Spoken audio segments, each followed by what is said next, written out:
Welcome to the Asher Marketing Podcast. This podcast is hosted by Asher Agency, a comprehensive marketing partner for clients across the country. For more information, visit asheragency.com. My guest is Jennifer Braun. Jennifer, how are you doing? I'm doing really well. Thank you. Well, thank you so much for doing this. As I mentioned before we hit record, I have known about RealCraft. Don't know much about RealCraft, but I've known about RealCraft for a long time. And your name popped up when we were doing some work with Indiana Tech. And I understand that there's a partnership there where your employees have gone through a program and received an education for Indiana Tech.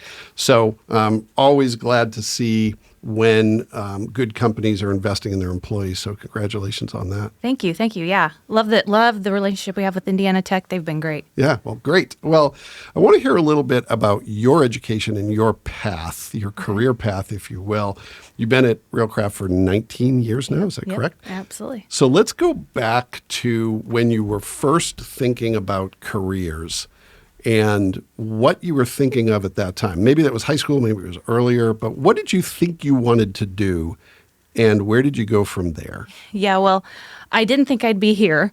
In high school, I really thought I was going to do architecture. Really? I really Okay. like the creative and the engineering aspect of architecture. I got recruited to what used to be IPFW here in town. Yep. I was a two-sport athlete, so I got recruited to play Which sports? volleyball and basketball. Okay, all right. And they had an architectural engineering program, and I thought, how great is that, you know? Yeah. Came to visit the school and visit, the School of Architectural Engineering, and just kind of at the last minute got cold feet, I think. I just felt like, I didn't want to limit my career possibilities, and like maybe that wasn't creative enough. So I ended up graduating from IPFW with my degree in visual communication and design. And from there, I went to a small company in Indianapolis, kind of did graphic design for them. It was a company that printed on plastic cards, so like sports passes and the little cards that the kids do for fundraising. Yeah. But I really, really liked the website design and the aspect of that. So I went back to school. I went to IUPUI and focused on computer science with a concentration in web programming and web design. So I finished with that. Decided to move back to Fort Wayne for some personal reasons, and was looking for a job.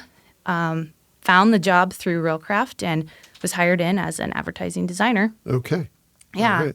So were you originally from Northeast Indiana?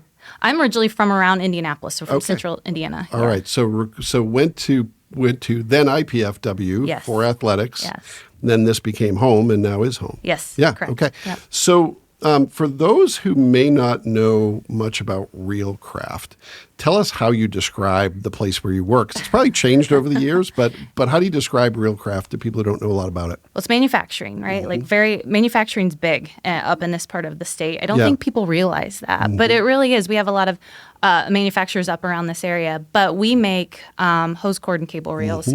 You say that, and you say a reel, like people don't quite understand. Is that a fishing reel? No, this is like, and it's not really the reel. I mean, I say that, but it's not like the reel you're going to go to maybe Home Depot and get, right? These are industrial strength products that manage hoses of all kinds and cords of all kinds and applications of all kinds. So this is compressed air. This is for fluids. Yes, and it also anything with fire safety and that sort of thing as well? Could be, yes. Okay. So what is your role? What does it comprise of in a manufacturing setting? Who are you marketing to, and what's the story you're telling to those audiences? Right. So we sell through distribution. Like you can't call up RealCraft and buy a reel, right? And we don't sell through retail. You're not going to go to Lowe's or Home Depot and find it. So we sell through distribution. So our customers really are distributors, but also our end users. You have a brand. So we really focus on pushing that brand to the end users, pushing our product information out to our distributors. And we actually have a campaign we're running right now, and those two are the focus, as well as our RealCraft employees, right? You want to let them know that the focus of our campaign is really our quality, not the cheapest product you're going to find on the market. Yep. So we have to kind of sell that, and we want to make sure that we educate all three of those groups of people. Okay. And I think you recently shared on LinkedIn a video. Was that part of the employee series? No, that it might have been, but the one I shared just recently is part of our customer stories. We go out and we meet with customers and we share their stories. Yeah, if you don't mind giving a synopsis of that video, because I thought it was a pretty great story. Yeah, so we have a customer out of Tennessee, and they actually they're an OEM, so they buy our products and put it on their trucks. They make wreckers. Yep. And they also utilize Railcraft within their facility to make these trucks. So it's a pretty neat combination. Yeah. We went down there and we were going to create a video about how they use our products to make theirs. Yeah. And in doing so, we met with a guy that works there now, but for 25 years he had been a tow truck driver. They build tow trucks, right?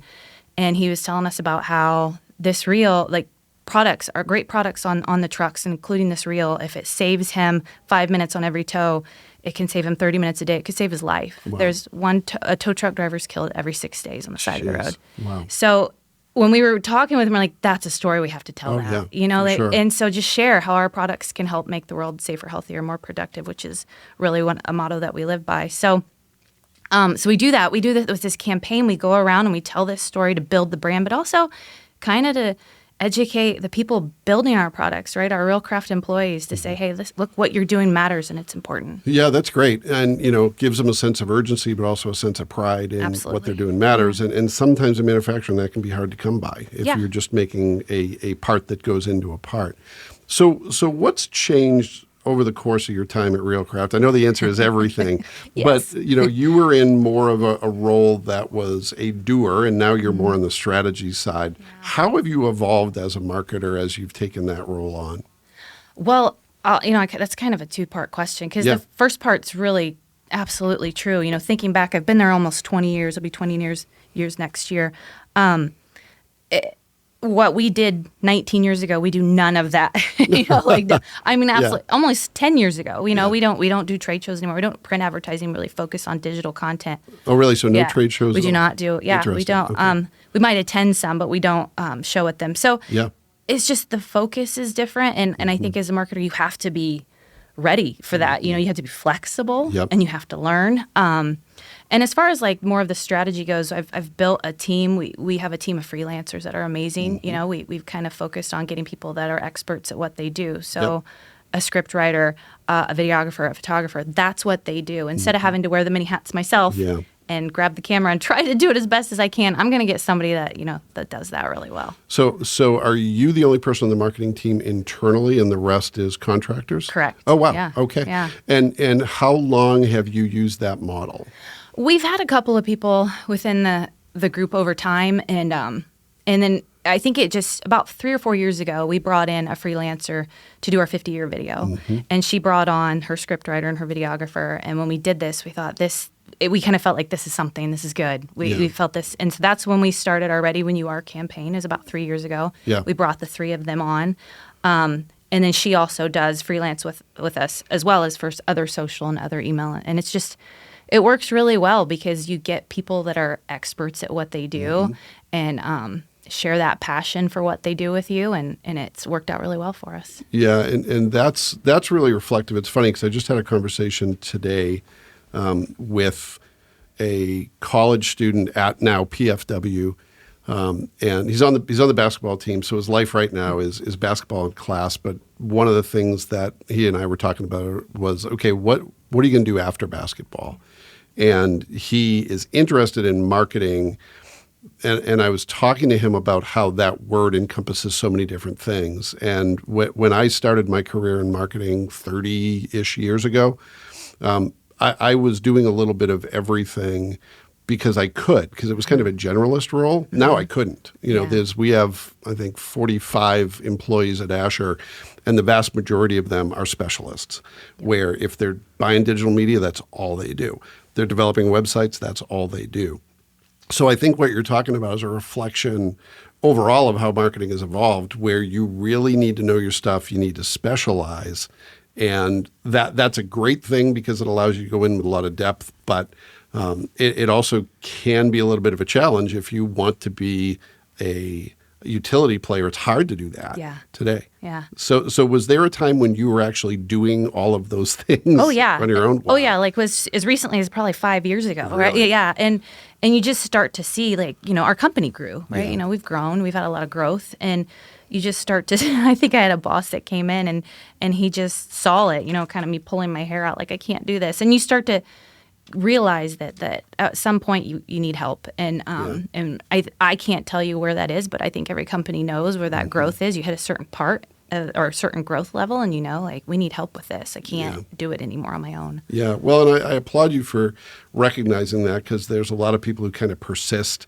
and they're afraid to give up. Some of it's perceived job security. Well, if I give this up, what am I going to do? Some of it is, thinking that it's going to take longer to find someone who can do it well than it would to just do it yourself.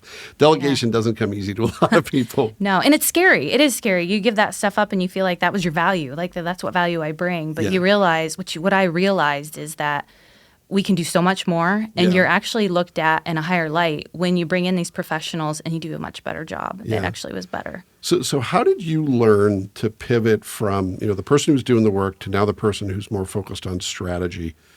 What specifically did you learn that allowed you to focus at that high level? What are some of the things you maybe had access to, or some of the things that you did that have allowed you to grow in your career? Well, finding the right people, like is just, lucky. I think we were so lucky. We found really great people that actually work well with us, right? They have the same mindset as Railcraft, right? And which is industrial manufacturing, so it's more conservative, I would say. But also having a support system in your people around you, like at Railcraft, that wanted you to succeed, that wanted you to do better and to do well. So I think those two things were what really allowed me to confidently and comfortably do that. Yeah. So what's important to you when you're looking for these freelancer partners? Obviously competence. You want someone who can do the job well, but a lot of times that's just kind of the start. What are some other qualities that are important to you if you're going to partner with someone? Yeah, I'm thinking to myself, I like somebody that's going to fit into our group. So I have there's the three of us, but we communicate daily. I'm seeing them all the time. We travel a lot together. Yep. So you almost have to have that, like, they have to fit, right? Like that's any job you hire for. Sure. You have to feel the good fit. And then just to believe and understand probably our campaign and our product, right? It's not flashy. It's not, it's industrial manufacturing. It's a tool. Yeah. So you have to understand that and know who your audience is and what they're going to want, like we can be creative and we have been, but there's a limit too, So let's talk about that a little bit, because, this is, and no disrespect intended in this, we work with a lot of manufacturing clients at Asher, but I don't think there's a lot of kids who growing up say, boy, I really hope I work on marketing for a manufacturing entity. Yeah. What do you think people are missing when they have those thoughts? Like, what would you say to kind of defend the world you work in from those who maybe say, how exciting could that be? Right. I felt that too. I hit my 19 year. I'm like, I can't believe because when I came, I thought for sure this is just something to, the stepping stone, right? I'm moving on to something funner. Yeah. But, but no, it's marketing, right? And I think as long as you love the product, like you don't have to love it, you believe in it, right? I believe in our product. It's a great product. And so when you do that, it's easy to do what you do.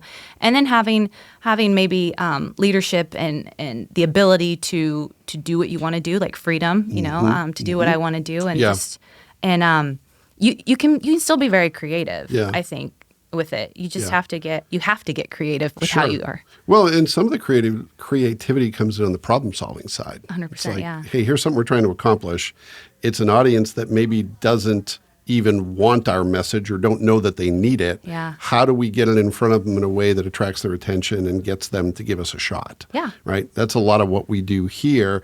And it's a tough challenge, and it's only gotten tougher over the years, but it's one of the things that makes it fun. And you mentioned sort of the people you're surrounded with. I've said this about the team we have at Asher, that as long as I still had autonomy and as long as I was still working on creative problem solving, it really doesn't matter what that problem is. As long as I was working with these people, I would enjoy it because of the people more so than the end products we're working on. Oh yeah, I love it. I love the relationships. That's one of the things I like the most about the job. And we're storytelling all the time. So I'm meeting new people, and the autonomy is huge. Yeah. Like just the right to make a mistake, right? Like you can't feel afraid. Let's take a moment to talk about something that can revolutionize your business: branding with Asher Agency. Ever wonder why some companies just stick in your mind? That's the power of great branding, and it's exactly what Asher delivers. Visit AsherAgency.com for more info. Yeah, I had an experience. I don't think I've ever told this story on the podcast. I had an experience early on here at Asher. It was in about my first 5 years. And the founder of Asher was a gentleman named Tim Borney, who's since passed away. But he is probably one of the 2 or 3 most influential people in my career. And I remember that we made a big mistake, and it was primarily my fault. It was a typo on a billboard campaign. Oh. And there were a lot of billboards out there that had the typo on it. And I remember just my head was in my hands. I'm like, I'm going to get fired. But what he did is we went for a drive, and he said, okay, let's look at it out in the world. Yeah. And I think his end game was, I want you to feel how bad it is, but I also want you to realize it's not the end of the world, right? And it was more the way he approached it. Mm-hmm. And I think that a good employer, you don't tolerate the same mistake over and over again. But everybody makes mistakes, especially as quickly as things move in today's world. It's almost inevitable. I know, especially with what we do, right? Marketing, mm-hmm. Everybody sees your mistake. There's a lot of people in real craft where if they might make a mistake, and the only people that know are the people within those walls. But we make a typo or an error, a wrong post, everybody sees it. 100%. 100%. So how do you, given, and please don't give away any trade secrets, but how do you approach social media as a manufacturing entity? What platforms are you using, and what are you trying to do with content?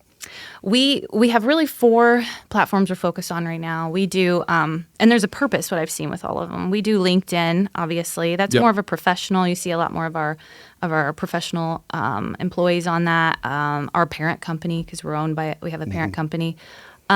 Facebook is a lot of our community. This is a lot of people that work at Realcraft. Yep. This is a lot of local people. Yeah. And Instagram is what I feel is more end users, right? Mm-hmm. We get a lot of influencers. We have influencers come to us through Instagram. And so that's how I kind of go after all 3 of those platforms. And then we've created a lot of video content. We do about 13 to 15 videos a year. So we utilize YouTube as well just to house those. And really just recently have put more of a focus on, okay, we've got a lot of content. Maybe we should start to grow YouTube and really think about this. Yeah. But we create content for all of our videos. We use it to push.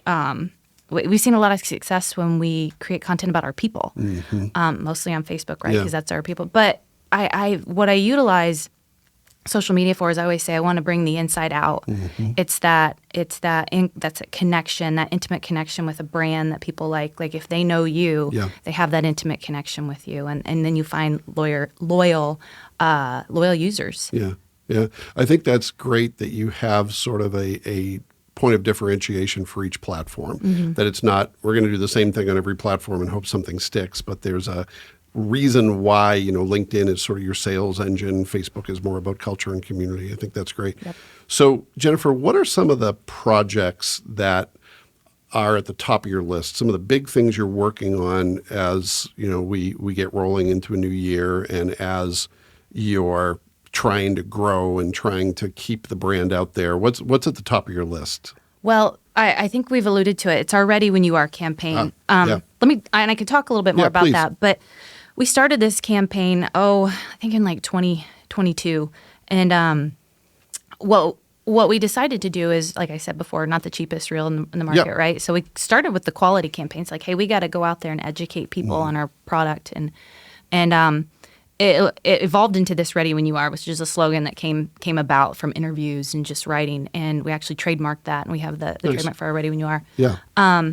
So we've continued on with that. We're going to continue on. That usually consists of, like I said, videos about our employees to share for that intimacy part. We do customer testimonial videos because I always love when my saying is, I can tell you the product's great, but I work for Realcraft, so what do I know? Yeah. But if someone else says it's great, it holds a lot more value. Obviously, that's why testimonials are so good. Yeah. We've started doing a maker series. We have some influencers that we work with, so we've went out and done videos with them. To talk about how they use our products. We do end of year videos. So we do a little bit of, like I said, 13 to 15 videos, a little bit all over the board there. Yeah. We create social content and email blasts to go along with all of that, and then just really kind of try to drive home that message of ready when you are and the quality of our product. Yeah. So is everything you do customer and prospect facing, or are you doing anything relevant to employee recruitment or culture? Are you doing that as well? We have. We have in the past. We did some videos along with the Ready. We use that Ready When You Are for that, like recruitment, you know. So we have those. I think that's not something right now that's a focus for us, you know. Yeah. So they're still there, and they work. They're relevant. Yeah, what sparked that question was I was thinking, hey, Ready When You Are is also a great careers message. Oh, yeah, so, and we've utilized works it for in a that. number of different ways. Yeah. All right, great. Well, I want to pivot to a few quick hit questions, things kind of reflect what we've talked about, but put a little bit of a specific focus on a few different things that I think are important to our audience. So the first has to do with career success. You've built a really successful career at a company now for almost 20 years. What have you learned along the way that you think translates to anyone in any career? What do you think is the key to career success and fulfillment? For marketing, at least, I can tell you I would say two things, right? I would say you have to be flexible and you have to be willing to just learn. The stuff I'm doing today, I probably didn't know how to do 10 years ago. And being flexible goes along with that. And we've talked about that. You have to be willing to change. And you know, social media is big right now. Who's to say 5 years from now it will be? I mean, AI is coming out. We're learning about that. So you just have to be flexible and ready and roll with it and go and be willing to learn more stuff. And that's really like the biggest advice I could give. I think that's great advice. You know, I say this, I know this is going to date me and make me sound like a dinosaur, in part because I am, but I tell people all the time, my first job after college, I did not have an email address and the company didn't have a website because those things didn't exist. And now that's 99% of my job. Yeah. So, you know, and I came into marketing as a writer. I was an English major and I knew what I didn't want to do professionally, but didn't really have much of an idea what I did want to do. And ended up finding a career in marketing. But the entry point was as a writer. And now, other than emails, I don't write much anymore. And I've kind of had to learn what's important to the end user audiences we serve and put aside the things that are comfortable. Right? Yep. Okay, second question.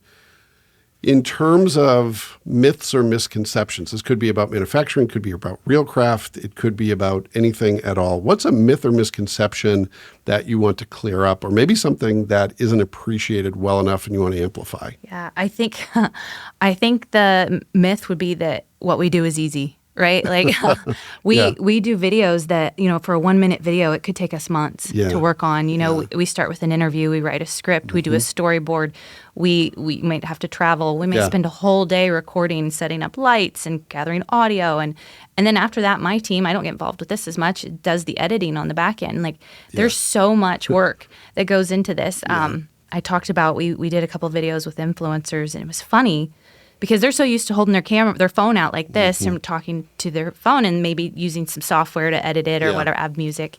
But that's not what we do. And they were kind of shocked. And it was kind of a culture shock for like, this is different. They weren't used to what we did when we came down there and like, just trust us. And they all loved it and they were great to work with. But I think that's the biggest myth is people just think, well, that's easy. You take a camera and you shoot, you edit it. And no, it's so much more than that. It is so much more. Well, and Jared, who is our in-house videographer, he was on the podcast and he was talking about how actually recording the video is about 1% of the work that goes into making a video. And I guess I knew that, but had never really thought of it in that way. And it's true. Yeah. And it requires a lot of different skills. Yeah. You know, when you mention that people think it's easy, I think that's especially true. It's true across the board, but especially true of social media because people personally are using these tools. Yeah. You know, I always laugh when a young professional or someone just getting started in their career will say, oh, social media is fun. And I was like, yeah, well, just wait until you're doing it as a job and it's not fun anymore.